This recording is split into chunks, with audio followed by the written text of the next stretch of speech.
പ്രിയപ്പെട്ട കൂട്ടുകാരെ, Microsoft എക്സലിലെ VLOOKUP എന്ന ഫംഗ്ഷനെക്കുറിച്ച് നിങ്ങൾ കേട്ടിട്ടുണ്ടോ?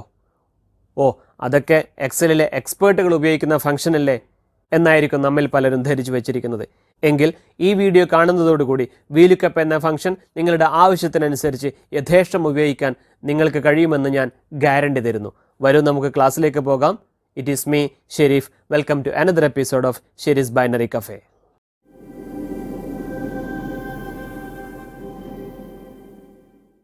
ഇന്നത്തെ ക്ലാസ്സിൽ VLOOKUP എന്ന വളരെ പ്രധാനപ്പെട്ട ഒരു ഫംഗ്ഷനാണ് നാം പഠിക്കുന്നത്. തന്നിരിക്കുന്ന ഡാറ്റാ ടേബിൾ ശ്രദ്ധിക്കുക. ഒരു സ്ഥാപനത്തിലെ എംപ്ലോയീസിന്റെ ഡീറ്റെയിൽസ് ആണ് ഇവിടെ കൊടുത്തിരിക്കുന്നത്. ഒന്നാമത്തെ കോളത്തിൽ കോഡ് നമ്പർ, രണ്ടാമത്തെ കോളത്തിൽ നെയിം, പിന്നെ designation, date of joining, basic salary, HA, total salary. ഇത്രയും കാര്യങ്ങളാണ് ഇവിടെ ഉള്ളത്. ഇതിൽ നമുക്ക് ഏതെങ്കിലും ഒരു എംപ്ലോയിയുടെ കോഡ് നമ്പർ ടൈപ്പ് ചെയ്യുന്ന സമയത്ത് അദ്ദേഹത്തിന്റെ മറ്റ് ഡീറ്റെയിൽസ് നമുക്ക് കിട്ടണം. അങ്ങനെയുള്ള ഒരു അവസരത്തിലാണ് നാം ഇവിടെ VLOOKUP എന്ന ഫംഗ്ഷൻ ഉപയോഗിക്കുന്നത്. ഇപ്പോൾ VLOOKUP ഉപയോഗിക്കണമെങ്കിൽ രണ്ട് കണ്ടീഷൻസ് ഉണ്ട്. ഒന്നാമത്, ഏതെങ്കിലും ഒരു വാല്യൂ, ഉദാഹരണത്തിന് ഇവിടെ കൊടുത്തിരിക്കുന്ന കോഡ് നമ്പർ യുണീക്ക് ആയിരിക്കണം. അതായത് അത് റിപ്പീറ്റ് ചെയ്യാൻ പാടില്ല. ഓരോ എംപ്ലോയിക്കും ഒരു യുണീക്ക് കോഡ് നമ്പർ ഉണ്ടായിരിക്കണം. കോഡ് നമ്പർ റിപ്പീറ്റ് ചെയ്യാൻ പാടില്ല. രണ്ടാമത്തത്, നാം സെർച്ച് ചെയ്യുന്ന കോഡ് നമ്പർ തന്നിരിക്കുന്ന ഡാറ്റ ടേബിളിന്റെ ഏറ്റവും ഇടതുവശത്തെ കോളത്തിലായിരിക്കണം. അപ്പൊ ഇവിടെ നമുക്ക് കോഡ് നമ്പർ ഇവിടെ ഒന്നാമത്തെ കോളത്തിൽ കൊടുത്തിട്ടുണ്ട്. അത് ഏറ്റവും ഇടത് ഭാഗത്ത് തന്നെയാണ് ഉള്ളത് നമ്മുടെ ഡാറ്റ ടേബിളിന്റെ. രണ്ടാമത്തെ കാര്യം, ഇത് റിപ്പീറ്റ് ചെയ്യുന്നില്ല. എല്ലാ എംപ്ലോയീസിനും സെപ്പറേറ്റ് കോഡ് നമ്പർ തന്നെയാണ് ഉള്ളത്. ഇനി വലത് ഭാഗത്ത് ഏതാനും കോളം ഞാൻ ഹൈഡ് ചെയ്തിട്ടുണ്ട്. അത് അൺഹൈഡ് ചെയ്യാൻ പോവുകയാണ്.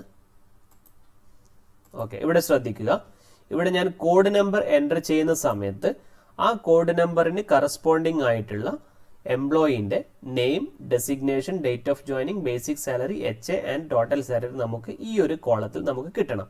ഞാനൊരു കോഡ് നമ്പർ ഇവിടെ എൻ്റർ ചെയ്യാം. EMP-010 എൻ്റർ ചെയ്തു. ആ എംപ്ലോയി, അതായത് EMP-010 എന്നത് ആ എംപ്ലോയിന്റെ പേര്, അദ്ദേഹത്തിന്റെ ഡെസിഗ്നേഷൻ, ഡേറ്റ് ഓഫ് ജോയിനിങ് തുടങ്ങിയ ഡീറ്റെയിൽസ് നമുക്ക് കിട്ടിയിട്ടുണ്ട്. ഇത് ശരിയാണോ എന്ന് ചെക്ക് ചെയ്യാം. EMP-010 ഇതാണ്. ഓക്കെ, എംപ്ലോയിന്റെ പേര് രമേശ് ആണ്, ഡെസിഗ്നേഷൻ IT മാനേജർ ആണ്, ഡേറ്റ് ഓഫ് ജോയിനിങ് കൊടുത്തിട്ടുണ്ട്, ബേസിക് സാലറി എല്ലാം ശരിയാണ്.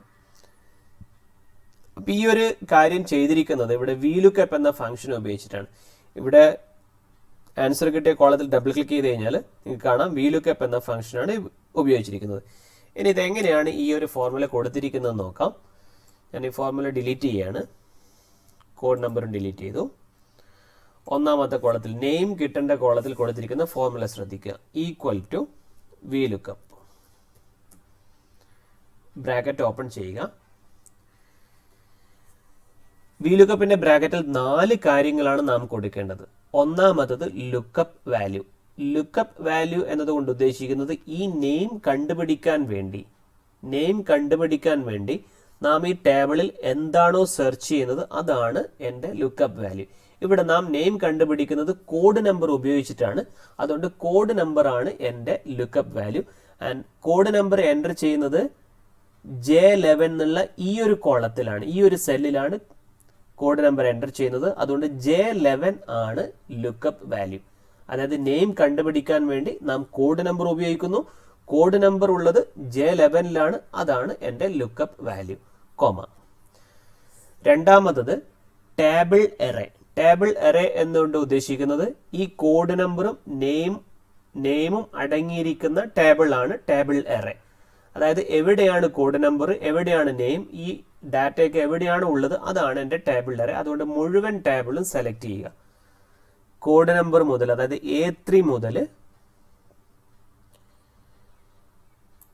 G28 വരെ സെലക്ട് ചെയ്തു. ഇവിടെയാണ് കോഡ് നമ്പറും ഇവിടെയാണ് നെയിമും ഒക്കെ ഉള്ളത്. മറ്റൊരു കാര്യം ഓർമ്മിക്കാനുള്ളത്, നാം സെലക്ട് ചെയ്യുന്ന ടേബിളിന്റെ ഏറ്റവും ഇടത് ഭാഗത്തായിരിക്കണം നമ്മുടെ lookup value. Lookup value code നമ്പറാണ്, അത് ഏറ്റവും ഇടതുവശത്ത് തന്നെയാണ് ഉള്ളത്, കോമ.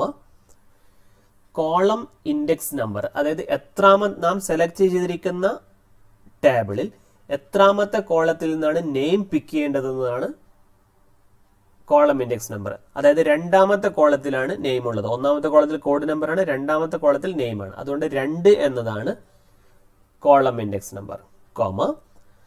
നാലാമത്തെ കാര്യം റേഞ്ച് ലുക്കപ്പ്. റേഞ്ച് ലുക്കപ്പ് കൊണ്ട് ഉദ്ദേശിക്കുന്നത് അപ്രോക്സിമേറ്റ് മാച്ച് മതിയോ എക്സാക്ട് മാച്ച് വേണമോ എന്നതാണ്.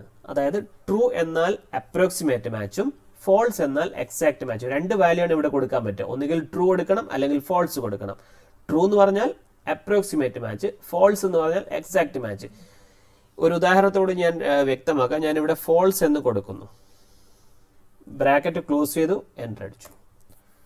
ഓക്കെ, ഇവിടെ ഇപ്പോൾ കോഡ് നമ്പറിന്റെ കോളം എം ടി ആയതുകൊണ്ടാണ് ഇവിടെ എൻ എന്ന് കാണിക്കുന്നത്. അതായത് ഇങ്ങനെ ഒരു 0 എന്നുള്ള, അതായത് എം ടി ആയിട്ടുള്ള ഒരു കോഡ് നമ്പർ അവിടെ ഇല്ല. ഞാനിവിടെ ഒരു കോഡ് നമ്പർ എൻ്റർ ചെയ്യാൻ പോണ്, EMP-012 എൻ്റർ ചെയ്തു. ഇവിടെ തോമസ് എന്നുള്ള ആൻസർ നമുക്ക് കിട്ടി. EMP-012 തോമസ് ആണ്. ഓക്കെ, ഇനി ഇവിടെ ഇല്ലാത്തൊരു കോഡ് നമ്പർ ഞാൻ കൊടുക്കുകയാണ്. അതായത് ഇപ്പം 025 വരെ മാത്രമേ നമുക്കുള്ളൂ. 026 കൊടുത്തു നോക്കാം. ആൻസർ എൻ എന്ന് കിട്ടി. കാരണം ആ ഒരു കോഡ് നമ്പർ ഇവിടെ അവൈലബിൾ അല്ല. സിസ്റ്റം നോക്കുന്നത് എക്സാക്ട് മാച്ച് ആണ്. ഞാനിവിടെ ഫോൾസ് മാറ്റിയിട്ട്, അത് റേഞ്ച് ലുക്കപ്പിന്റെ ഫോൾസ് മാറ്റിയിട്ട് അവിടെ ട്രൂ എന്ന് കൊടുക്കുകയാണ്. എന്നിട്ട് എൻ്റർ അടിച്ചു. അപ്പൊ നമുക്ക് ആൻസർ കിട്ടുകയാണ്. അതായത് 026 ഇല്ല, കോഡ് നമ്പർ 026 അവൈലബിൾ അല്ല. പക്ഷെ അതിനോട് മാച്ച് ചെയ്യുന്ന, അപ്രോക്സിമേറ്റ് മാച്ച് ചെയ്തിട്ട് 025ന്റെ എംപ്ലോയി നെയിമായ ലതിക എന്ന എംപ്ലോയി നെയിം ഇവിടെ കൊടുത്തിരിക്കുന്നു, നമുക്ക് കിട്ടുന്നു. അതാണ് അപ്രോക്സിമേറ്റ് മാച്ചും എക്സാക്ട് മാച്ചും തമ്മിലുള്ള വ്യത്യാസം.